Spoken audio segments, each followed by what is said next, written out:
Hi friends, welcome to my channel fun with cooking. आज मैं दम अरबी बनाती हूँ। बहुत ही इजी है एंड साथ ही साथ बहुत टेस्टी होती है।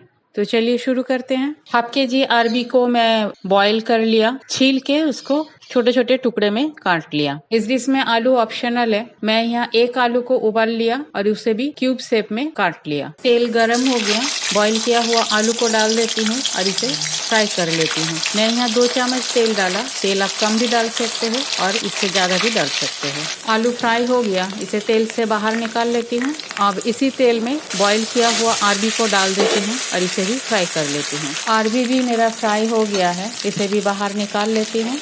अब इसी तेल में 1 चम्मच जीरा डालती हूँ, 1 चम्मच हल्दी पाउडर, मिक्स कर लेती हूँ। हाफ चम्मच अदरक का पेस्ट और यहाँ मेरे पास प्याज, लहसुन और मिर्च और टमाटर का पेस्ट है, 4 चम्मच डाल देते हैं और मसाला को अच्छी तरह से फ्राई कर लेती हूँ।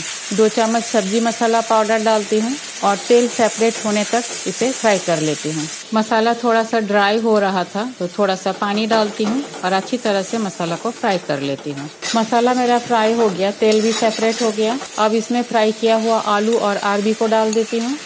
स्वाद अनुसार नमक डालती हूँ, मिक्स कर लेती हूँ अच्छी तरह से मसाला के साथ आलू और अरबी को।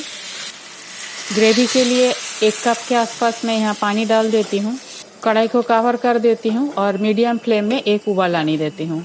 सब्जी में उबाल आ गया है। अभी जितना ग्रेवी दिख रहा है इतना ठंडा होने के बाद रहेगा नहीं, एब्जॉर्ब हो जाएगा। थोड़ी सी गरम मसाला पाउडर डाल दिया और थोड़ा सा कसूरी मेथी को क्रश करके डाल देती हूँ। हल्के हाथों से इसे मिक्स कर लेती हूँ। आलू और अरबी बॉईल करके बनाने से सब्जी बहुत जल्दी बन जाती है। कढ़ाई को कवर कर देती हूँ। मेरा दम अरबी बनके तैयार है। दाल चावल रोटी परोठा सबके साथ ही अच्छे लगते हैं। होप आपको अच्छा लगा मेरा रेसिपी। तो मेरे चैनल को लाइक, शेयर और सब्सक्राइब जरूर कीजिएगा। अपना ओपिनियन मेरे साथ जरूर शेयर कीजिएगा। थैंक्स फ्रेंड, मेरे वीडियो देखने के लिए। मेरे साथ बने रहिए। ऐसे सिंपल होममेड रेसिपी मैं अपलोड करूंगी। आज यहाँ तक ही, मिलते हैं कोई और एक नया रेसिपी लेके। तब तक के लिए bye, have a good day.